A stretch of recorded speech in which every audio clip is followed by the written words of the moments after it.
lho. Biasane pripun kalih buke?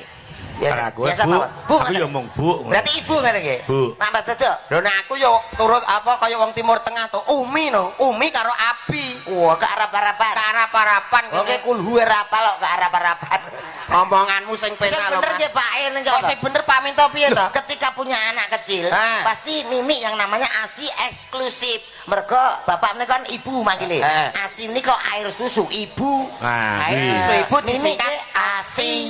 Lah nek aku bojoku tak celuk Umi. Berarti selama ini anakmu mimi asu. Kok iso mimi asu piye to? Air susu Susu umi.